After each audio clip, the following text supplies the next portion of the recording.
All right, now we welcome into the Minor Lounge Ashley Hodge, co-owner of SicEm365 and a major basketball junkie, and Jason King, a national college basketball reporter for many, many years and a contributor to SicEm365. Ashley, Jason, how are you guys doing today? Hey, great. Good cold up here, man. Let's get the weather back to where it's warm, and let's get everyone healthy and start playing basketball again. But other than that, I'm fine. Good. Yeah, it's been a heck of a couple of weeks, I guess. The men have been canceled or postponed, 5 straight games, so they've been off. The last game was February 2nd, and now the weather's kind of taking a turn for the worse. Each of you get what do you make of this season and the circumstances and just the even the past couple of weeks? Jason, you take that first. You make it well. The season's kind of bittersweet because if you're a Baylor alumni or a Baylor fan or both, here you have the best team in school history, and you could have said that last year too. And there's just so many things that continue to knock them and the season off course and kind of, I don't want to say spoil it because there's still plenty to look forward to, but it'd be so nice if they could just have a nice traditional season, like they deserve and like we've been waiting for decades and decades. So I'm trying to stay positive and be a glass half full guy and think that, hey, in a week or two when they do come back, from that point forward, hopefully there won't be any more interruptions because everyone's kind of dealt with the issue now. But at the same time, I even not just selfishly, but just kind of disappointed for them and for Scott Drew because, every coach's dream is to have a team like this and like the one last season, and it just kind of hadn't gone smoothly. Yeah, and I would say it's almost like you got punished probably for doing the right things during the summer, because I think a lot of programs were much more lax in their COVID protocols and COVID spread through their teams like wildfire in the summertime. I think Baylor, both in football and in basketball, tried to be very careful. And so very few players got it during the summer. And now you're seeing the result of that, that it's not a matter of if you're going to get the virus, it's when you're going to get the virus. And so I think that, especially with younger kids that are out and about a lot, I think it's just their time. And fortunately, my perspective is the timing is probably pretty good. If you're going to get it, better now than in March, obviously. So I think, this sets up, for Baylor to reach all of its goals, ultimately a Big 12 championship and a national championship. I just hope when they come back or when the season ends or whatever they accomplish, if they win the Big 12 title, I hope opponents and fans don't try to put some kind of dumb asterisk by it, like, oh, they only played 15 games or they only did that, or like when they beat Oklahoma State, Kate Cunningham wasn't there. Look, everyone's dealing with this in different ways, and now they've got a setback, and when they come back, you can say, oh, they were rusty, but they still won, so hopefully that there won't be all those comments, but we'll see. Yeah, I was definitely curious about that. Ashley, I know you're, a diehard Baylor fan. This, safe to say, best Baylor team in program history, on their way to winning the Big 12. I was going to ask about that, kind of asterisk situation. But, do you feel like this is pretty safely they're going to win the Big 12, depending on how the rest of the year plays out, that they're in the driver's seat here? Oh, they're definitely in the driver's seat. You don't want to take it for granted. From my understanding of the league rules, I think they need to get to 14 games, maybe 15, to be able to not have to forfeit any games. And so the plan is to play, in addition to the 2 or 3 they got on their schedule. It looks like the OSU game may get postponed. But, the other 2, Iowa State and Kansas are expected to be played. And so then I think they're going to try to schedule 4 more games, on top of that. So that would get them to 15. And if they go 15-0 or 14-1, there's going to be no dispute because I don't think anybody else in the league, even if they play 18 games, is going to get anywhere close to 14 wins. So I do agree with the asterisk. You hate to hear, other fan bases throw that out, but it's just chatter.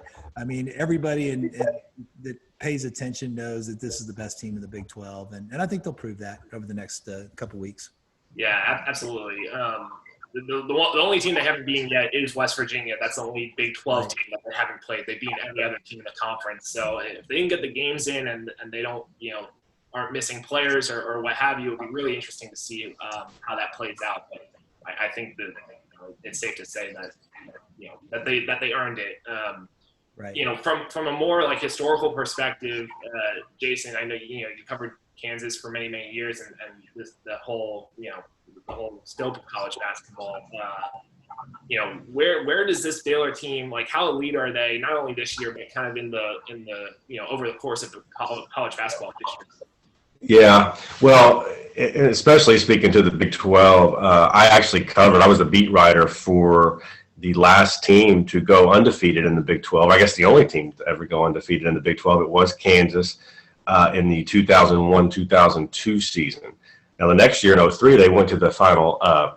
They made the national title game. I actually thought the team before that went undefeated was better. That team featured Drew Gooden, Nick Collison, Kirk Heinrich, Aaron Miles, Wayne Simeon, just a Keith Langford, awesome player, just a great team. They went undefeated. They went 16-0 at that time. There was only 16 games.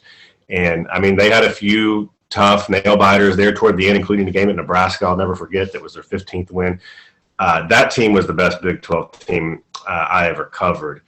And this team, while different, I think I would put right up there. I mean, and maybe even better in some ways. Back then, it was just a different style. I mean, everyone was playing with two big guys like Collison and Gooden on that team and Simeon off the bench. I hate to compare who would beat who because it's two different style of teams. But tell you what, as far as just a dominant team, like you said, they've beat every team in the league so far except West Virginia. But it hadn't even been close. I mean, that closest game was an 8-point win. I mean, they are so clearly ahead of everyone else that.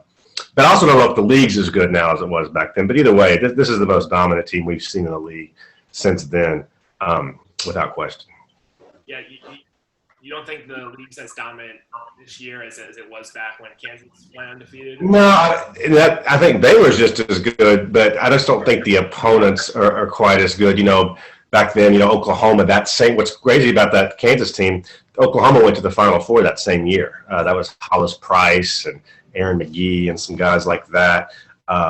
Excellent team. Texas back then, even though Texas is pretty good this year, they had some high level. TJ Ford was playing for Texas back then. I just think overall the league was a little deeper. Iowa State was really, really good with Jamal Tinsley and guys like that. So I do think the Big 12 back then was better, but that doesn't take anything away from how good this Baylor team is, because I think they would have been right up there near the top back then as well. Sure, I found that interesting just because there are so many Big 12 teams ranked. Yeah. So it's like they're all ranked, but how good are they? Is Texas Tech that good? I don't think so. I mean, they were much better 2 years ago. I mean, who's really, really good on that team? Yeah. I think there's a lot of parity and a lot of great games. I mean, Texas is a very good team. I still think they're the second best team, but this is the worst Kansas team ever under Bill Self, I think. Maybe the second worst, but one of them. You know what I'm saying? So, again, I hate saying these things. So I don't want to take away from what Baylor's doing, but I'm just being honest. I mean, these teams aren't – there's not a team in this league, I don't think, that could win a national title, except maybe Texas if things were going really well and they got hot at the right time. They certainly got the talent to. Yeah, no, that's very interesting. And Kansas obviously down year, still 5 teams ranked. It's COVID. It's really hard to draw those comparisons. But I mean, even West Virginia. I mean, are they that? I mean, remember when they had Javon Carter a few years ago, and they were just hacking everyone, and it was just impossible to beat them. It felt like at times you had to play the refs too, but they were still really, really good. I mean, this team's not as good as the West Virginia teams were a few years ago. So, but that happens. It's cyclical, and I do think that the fact that there's so much parity, creates a lot of exciting games and a lot of buzz, and so it's a fun league. But I don't know if it's that good. Yeah, no, fair enough. That's a very interesting perspective. For both of you, Ashley, I'll start with you. But we all covered Baylor last season, right? And they finished 15-3, and that was only good enough for second in the Big 12. And they kind of stumbled down the stretch. They had some injuries that we dealt with, but. How does it seem from your point of view, how Baylor got better even from last year to this year? Well, yeah, I think it's Freddie Gillespie's a big loss. I mean, he was a terrific player, a star in his role, as they say, and off to a great start in the G League. Everybody else is a year older and a year better. And Davion Mitchell has taken not only a step offensively, he's playing like an All-American on the offensive end, and we know he's an All-American on the defensive end. And Jared Butler is one of the best guards in America. And Adam Flagler, I love Devontae Bandu, and Bandu had a lot of great moments in a Baylor uniform, but Adam Flagler is a better player. I mean, I don't think objectively people can look at the two games and say that Devontae Bandu was better than Adam Flagler. Adam's just more consistent, a little better shooter, got a better, better defensively, drives to the hole better. So I think Baylor's upgraded, and Matthew Myers taking the jump, and Jonathan, brings incredible energy off the bench. So I think it's a more complete team for sure. They've got 8 big-time players, maybe 9 if you include Cryer, who's not even to play much, So I think that they've got the depth that very few teams have, and they've got experience. It's just a perfect storm. And, I think COVID's really helped them. Obviously this pause is not a positive thing, but you look at the best teams, it's Gonzaga, it's Villanova, it's Michigan, it's Baylor, it's teams, Illinois, it's teams that have experience, and it's teams that have guys that have played together. And the teams that are really struggling, the Dukes, the Kentuckys of the world, are a bunch of new guys that haven't had the time to really gel. And so I think, it's the perfect storm for Baylor to win a national championship, and hopefully they can get it done. I'd agree with that. Jason, covering this year, I'd love to know kind of, I guess, what's been your favorite part of just covering this Baylor basketball team, this year? Just kind of watching them play. I'm not sure if you've been to any of the games live, just being able to watch them play, and it seems like night after night they do something that's just jaw-dropping. Well, I sound like a broken record when I say this, because I tell everyone this. I just love the chemistry, and I love the way that I love the guy. I just like the guys, man. Like, everyone's like, "Who's your favorite player?" I like all of them. Like, because you know what? They're like, I've covered so many teams with jerks on it. You know what I mean? Yeah. And it just gets old seeing these so many cocky guys I've been around, or guys that are concerned with the wrong things, whether it's how many points they score, and they end up becoming, problems in the locker room. And I tell everyone, I don't think people realize how special this group is in terms of their chemistry and how they get along and their character, and in the way that they're all just geared and thinking the right things. They're so unselfish. They have such a great relationship with the staff. The staff's great. It's just the perfect blend of every little piece. And and I don't mean to be negative or anything, but everyone's like, "Oh, they're going to be great for years to come. Like, they've got this recruiting class coming in." And that may be the case, but we don't know if new guys are ever going to gel like this team. And we have to savor this and embrace it and relish it, because it's a huge reason, in my opinion, why they're winning and why they have been able to sustain this success, and why they haven't had many hiccups. Certainly none this year, but even last year, and when they did have one, it didn't carry over. That's what I like about it. I mean, I think Jared Butler is as good of an ambassador for college basketball, and obviously for Baylor University, as you're ever going to have. And Gillespie was that way last year. I love watching Davion Mitchell go from kind of a quiet guy who you just really enjoyed on the court to now being a team leader, and his personality's coming out a little bit. I like the swagger of Mark Vital, who's kind of, a little bit of a, you got to watch him in interviews, because he might say something crazy, but I love that about him, and there's just, and Flagler's such a great addition. Excited about Cryer. So again, I just think it's a special group. As a media member, as you guys both know, they're a joy to talk to and cover. I've never had one guy on that team say anything rude or see him give anyone a bad look or act put out that he's having to do an interview. It's just a great group, man. And a lot of that credit just goes to the coaching staff.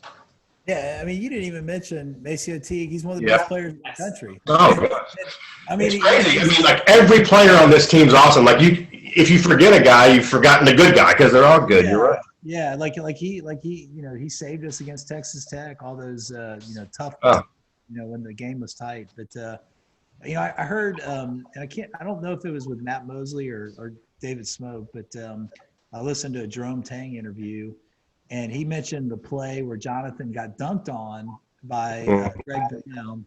And he said, the thing that impressed me most about that play was the fact that Matt Meyer sprinted to help John up after he got dunked on. So he says that kind of culture is so hard to produce, where you just have guys like, hey, it's like, peer pressure is everything with these basketball players. And man, you just got dunked on national television. But here Matt Meyer was sprinting, not even caring about that, just to help his teammate up.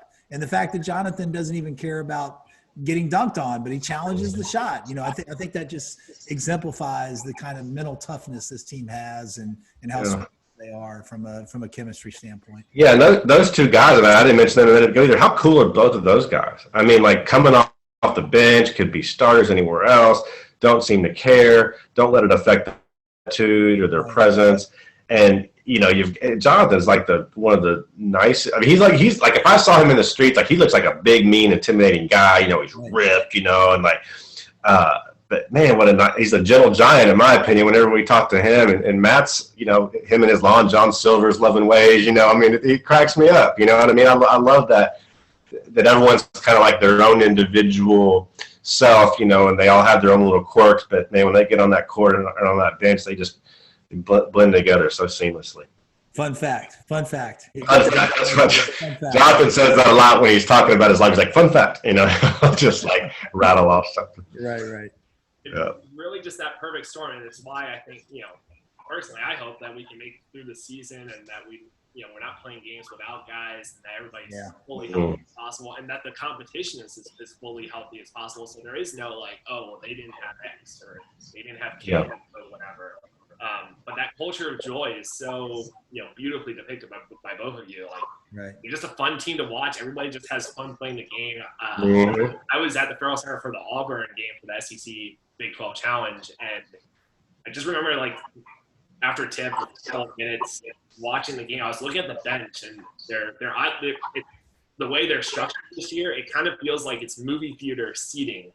And they're just watching the game, and I was looking Matt Meyer just front row, just watching the game, just all right, what's going on? And that ferocious dunk, later in the all of these guys could be playing, 30 plus minutes a night and score, 15, 20 points a game.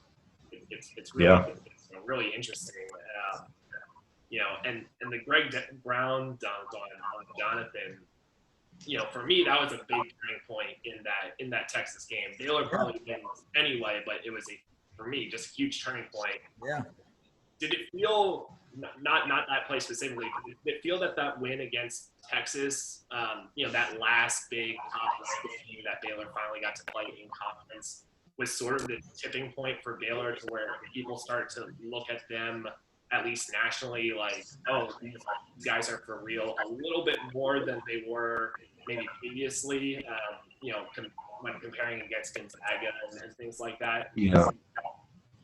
I think so. I mean, I think people thought they were for real, dating back to last season, but I think that elevated even more to where after that game, I started seeing national guys that I know in the media tweeting about Baylor, in historical terms, this is the first team in Kim Palm era. I don't get into all the X's and O's and stats, but I mean, they're talking about this hasn't been done since this year. And I mean, I think everyone knew Baylor was good, but now I think they're thinking of them in terms of this is one of the better teams we've seen in college basketball in a long time. Comparing them to 1991 UNLV, I mean, that team was unbelievable. I remember that team vividly. Larry Johnson and Anderson Hunt and Greg Anthony and Stacey Augmon. I mean, that team was full of all pro NBA players. So I think that definitely getting talked about as in elite terms. I mean, after some of these big wins by double digits. I'll tell you one thing that's kind of hacking me off, and Ashley, I don't know if you've noticed this or Andrew, but lately I keep seeing all these coach of the year lists, who's the national coach of the year going to be? And I'm like, I mean, Are you kidding me? Like this team, especially if they were to go undefeated in the league, which has happened once in Big 12 history, and that was 20 years ago. Right. And everyone's like, the Big 12 is the best, even though I don't think so. But, one of the best one or two conferences in the country. You got all. Hey, it may be this year because how many teams have been ranked? 6 or 7 of the teams have been ranked. So to go undefeated in this league, and people, let's give it to Nate Oates. We just got What? Beat by Oklahoma without. I'm not even ripping on Nate Oates, but it's like, how could you give it to anyone but Scott Drew? What about Mark Few? Hey, I love Mark Few, one of my favorite coaches in the world. He coached. They're in an easy conference. And they may be better than Baylor. I don't know, but the accomplishment, if Baylor were to go undefeated or even lose 1 or 2, yeah, it just baffles me that people are like, what about Lon Kruger? Yeah. What does the guy have to do to get national coach of the year? Should have got it last year. Right. They go give it to Anthony Grant, who's a great coach at Dayton. I think he had 2 top 25 wins.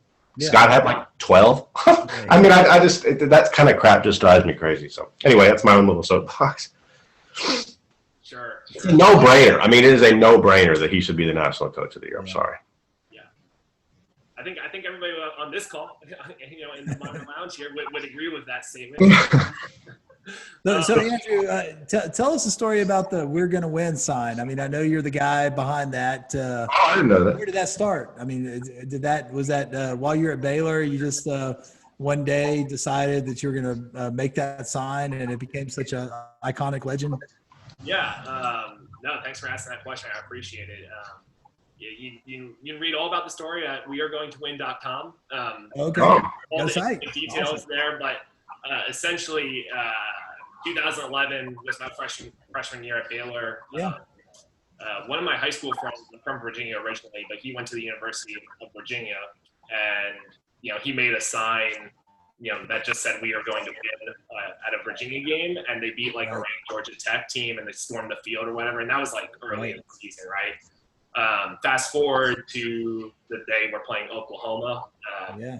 Never beaten Oklahoma 0-20, and I was with my buddy that also went to Baylor, and I went to high school with, and it was like, hey, we have to do something really, really cool for this game. Like, let's obviously like paint up or make a sign. Let's do something. It's going to be on ESPN. And I remembered that my friend did that at UVA, and it kind of grew into a little mini UVA tradition over at their football games. I was like, let me text him and see if he'd be okay with me doing that here. And of course he was. He's a cool guy. He's a good guy. And so we got some paper or poster board and made it. And the legend was born. Robert Griffin, the third Heisman moment, first win ever over Oklahoma, and kind of just grew from there. And we made some shirts, and that was really cool. And we just kept bringing it out for big games against like #1 Kansas State the next year, and really pretty sweet Waco cultural phenomenon. That's how. Did you bring it to basketball games also, or was it just football games? Yeah. So the only basketball game we ever brought it to was the Elite Eight game in 2012 against Kentucky in Atlanta. We flew with it on the plane and took it there. And I don't think I've ever told any. Not many people know that, but we did bring it to that game, and of course we lost to the eventual national champs. But it's just I was we were all blown away how kind of big it got, and Where's the sign now? Do you keep it on? Is it in the hands of Baylor students, or do you have it? Do you keep it yourself, or where is it? Yeah, it's with my brothers who are at Baylor. They are Baylor students. Awesome. Actually, one's a Baylor student. The other one just graduated with his master's. Awesome. Yeah. So. Very cool. We need those times to come back and that energy, and I can remember those games that you just referenced, and just the feeling in the stands and the excitement of like being behind a top 5 team, and I hope we can get that back soon. Yep. Nothing better than it, obviously pre-COVID times, but the last game, like I said, my brother was a freshman last year, and awesome. Zoom removed the time limit, but where was I? Last year I went with my brother and we got the sign in and I just reported the Oklahoma game, that College Game Day was there for in the student section, and it was cool. Just being back there. I was in like a suit, fast and whatever, but I was just in the Baylor line with my brother with the sign, just like jamming and being sardines and everything you don't want to do now because of COVID. But it was a heck of fun and really brought back great memories of being a student there live. Absolutely. That's awesome. So it's great. It's great. I'll have to. I think I have a few shirts, so I'll have to get you guys a couple of them. Take them up. Yeah. Absolutely. But no, thanks for asking. I really love how that legend has grown, and hopefully, right? We can use it for Baylor basketball for the rest of this season and culminate in a Big 12 championship, a Final Four, and a national championship. So, I guess my question would be Baylor-Gonzaga is ultimately the trendy pick, right? Those two teams are the best teams, and they've separated themselves in college basketball. Tell me if you disagree, but would that be your thought for the national championship game? And assuming we can get there, and what do you think happens in that game? How do you think Baylor has to combat Gonzaga? Yeah.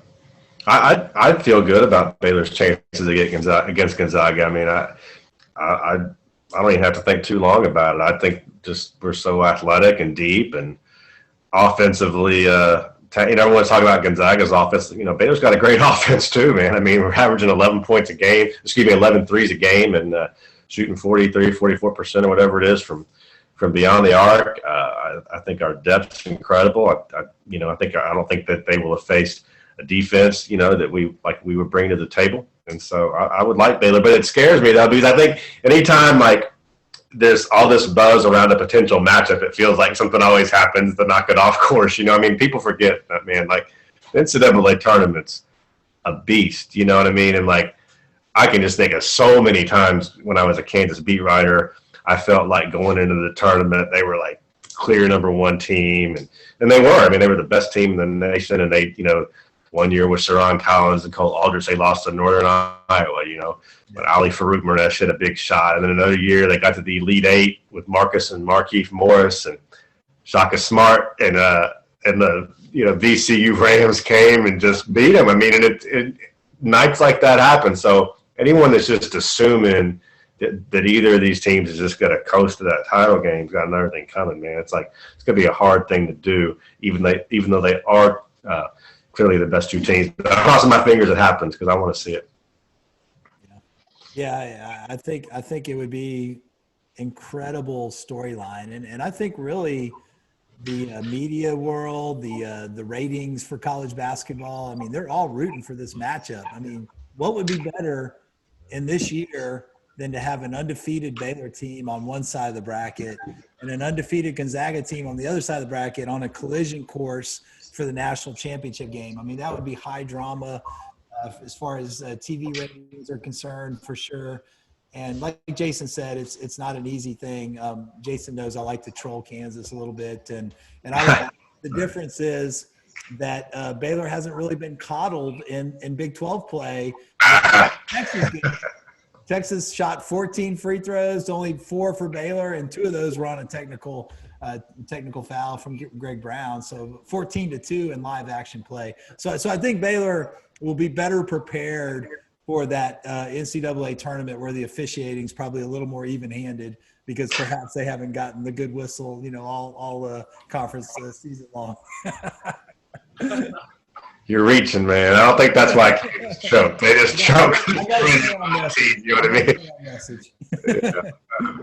You told me you liked the fact that those refs didn't call a lot of fouls the other night in that Texas game because you said you wanted them to play a lot. And I agree. Well, now, I will say that has to be a Big 12 record going 19 minutes and 48 seconds without calling anyone for a foul for Texas. That was nuts. Kind of reminds me of the Washington game last year where I think it was 8 fouls against Baylor, 0 fouls against Washington for a 14-minute stretch.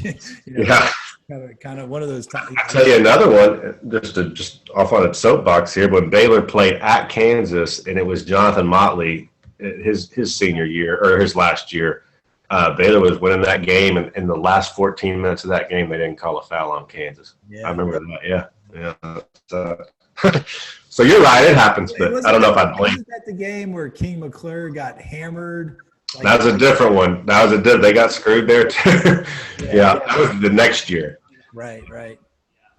You know, that if you look at the future schedule, I think that's going to be the toughest game on the schedule. Kansas is playing better. They blew out. I mean, obviously they had the last two games. I mean, they blew out Iowa State and took care of Oklahoma State pretty easily. I think the game next Saturday is going to be Baylor's toughest test going forward. Yeah.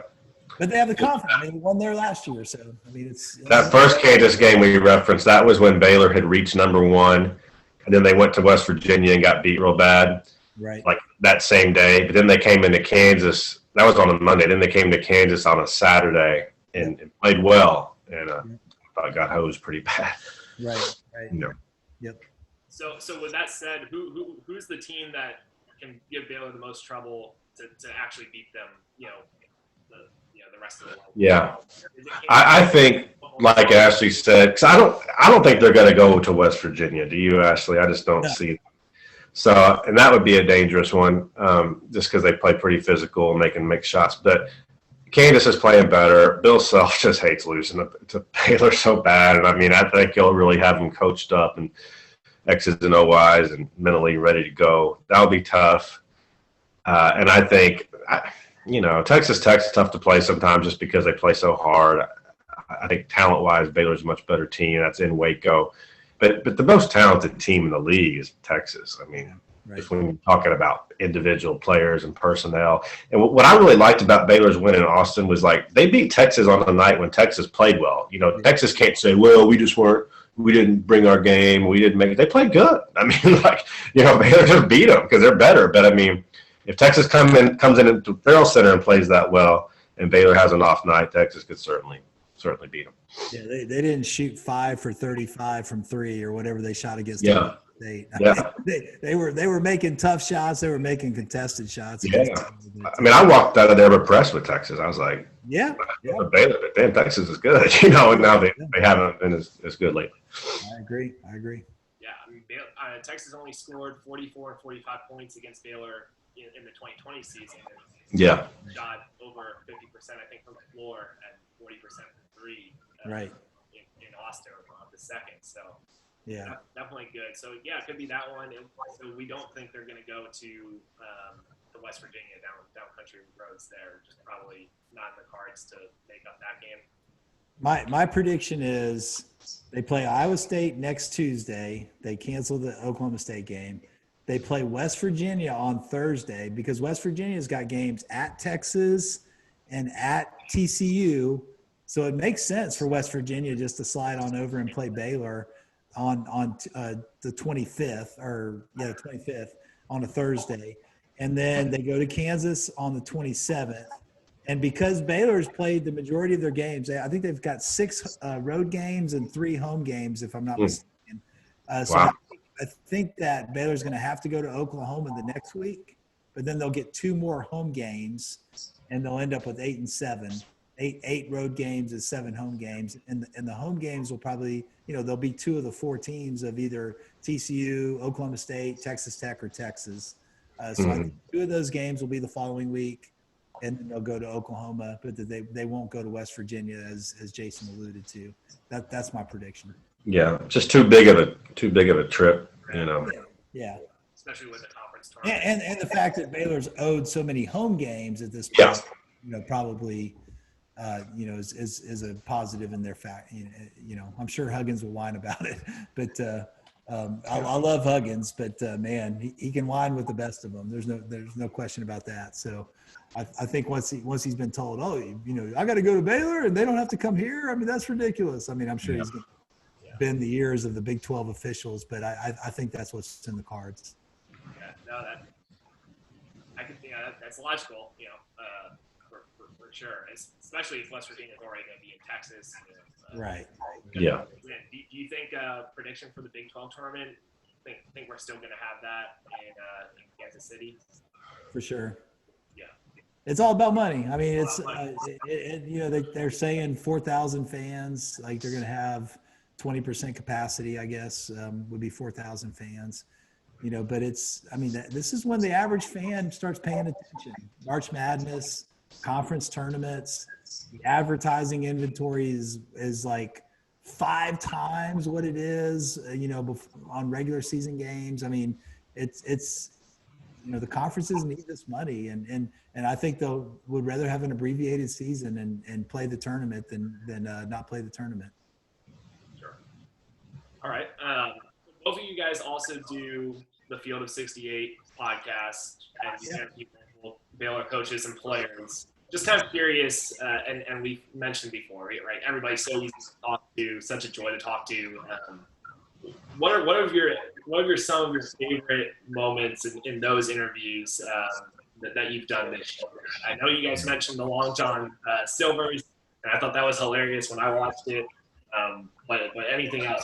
What have you guys enjoyed most about that? What really stands out to me, and it stands out because I was a little surprised at just how good the assistant coach interviews were. Yeah. You know what I mean? I listening to Jerome Tang and Jacobs talk, and even Alvin Brooks the other day was very good. He's a quieter guy, so I didn't know how good he was going to be. He was great.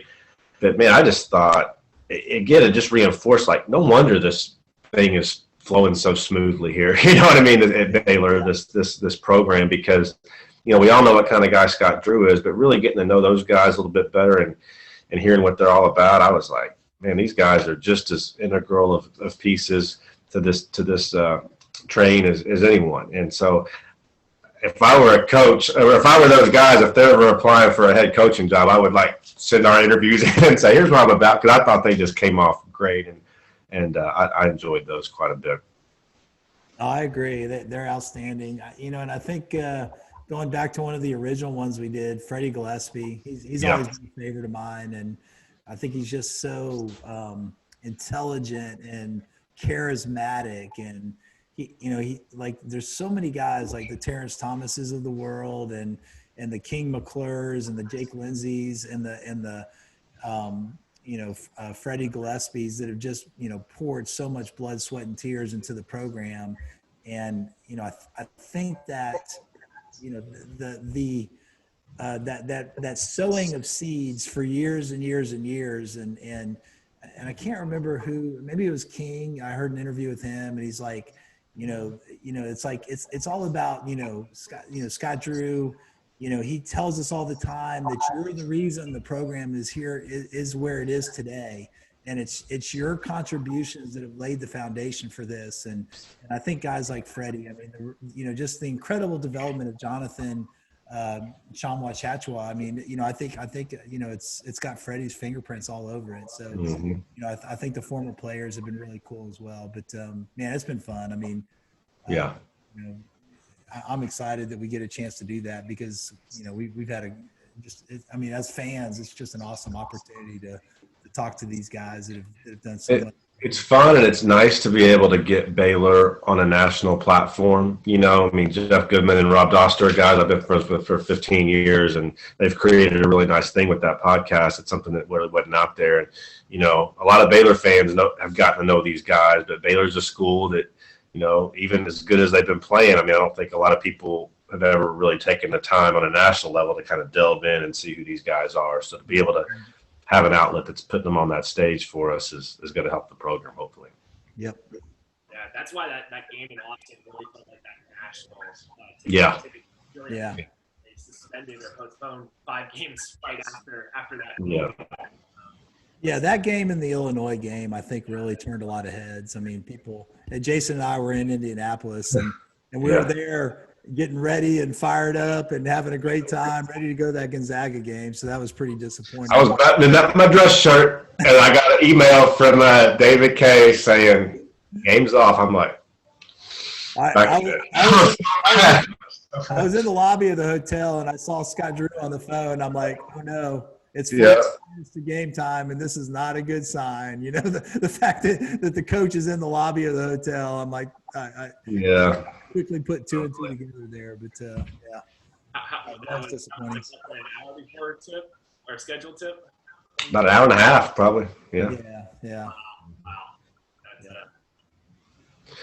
That's crazy. Yeah, they went to the arena and they were warming up, and then they got on the buses and came back to the hotel. And I mean, you can only imagine, you know, the disappointment for the guys. I mean, our guys were fired up to play them, and I'm sure Gonzaga was fired up to play us. You know, I mean, it was just such a disappointment. And you know, something that both teams were willing to go to another gym. You know, it's just health officials in the local area just right. one of those things. Yeah. Oh man, it would be so fitting if, like you said earlier, an undefeated Baylor, undefeated Gonzaga. Oh yeah. In Indianapolis, where their game was postponed in December to end the year. It would be, at least for us, it would be so fitting. Yeah. Some other fan bases that are hoping they can crash the party, but you know, real quick, just favorite play from this year, or favorite moment from this year so far. Yeah. Oh man. I got one while Jason's thinking. Yeah. I would say just and it really started a streak of cold-blooded behavior that went on for a couple games. But Jared Butler against Texas Tech, and I think it was like a 2-point game.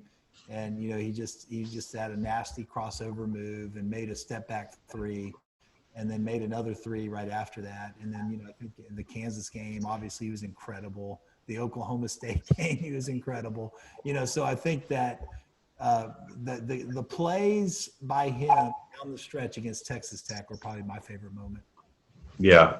I think I agree. He's had several games. Like there was a couple games back to back. I forgot which two they were. He was like 7 of 8 from 3 or 6 of 9. A couple back to back. I think he was 13 of 16 overall from 3 in back to back games. I love seeing that. And as far as plays go, I mean, I think that the Matthew Meyer dunk against Auburn would be one. And I mean, come on, guys. Like, has anything been better than the Mark Patterson block against K-State? You know, I mean, I'm not kidding, man. I love that play. I was in the Cosmopolitan Sportsbook in Vegas. I just jumped up, man. I was like, oh, like this walk-on. It was awesome. I loved it. I really like him. I like, you know, how he carries himself and you know. We didn't ask him about the missed dunk, though. I mean, he's got a 41-inch vertical. And he mistimed his jump. Oh, I forgot about that. It's just funny, though, because, like, so many times you see these walk-ons on the bench. And my friend from Baylor, Scott McDowell, that I went to school with, he could have been a walk-on at Baylor. He's like, I don't want to be a walk-on because everyone just laughs at walk-ons. We get in, they laugh. Like, oh, and then he's like, I'm a good player. Like, I was a stud in high school. Like, there's 10,000 people in this gym. I could beat 990 of them, except for the guys on this bench. He goes, I don't want to go in there and get laughed at. Yeah. We do need to forget that. Like, these guys are like stud basketball players. If we saw them at the Y, they would be running the court. You know what I mean? No question. And so we shouldn't be shocked when they come in and score, but sometimes, you know, it's just pretty cool to see. So I really liked that play from him. Guys, I got to bounce because I got to take my son to a hitting lesson. Yep. And it's rush hour traffic, so I need to go. Yeah. Anything else, though, I can throw in at the end? Or? I think it's a perfect time to close here. Thank you guys both, Jason and Ashley, for joining the Minor Lounge, talking some Baylor hoops during this hiatus that the men's team is on for a media blitz week here that I'm doing. Where can everybody find your work, and we'll wrap up? I'm easy to find at Jason King BR. BR stands for Badass Reporter. Myself. It used to stand for Bleacher Report, but since I don't work there, I was told that if I changed any portion of my Twitter handle, like I'll lose my little blue check mark. So I didn't want to take it off. So anyway, that's where you can find me. Yeah, I'm SicEm365 on Twitter, and you know, I just obviously SicEm365. Appreciate the work you do, Andrew. And thank you for having us on today. Thank you guys so much. SicEm Bears, we are going to win. That's right. SicEm Bears. Do it.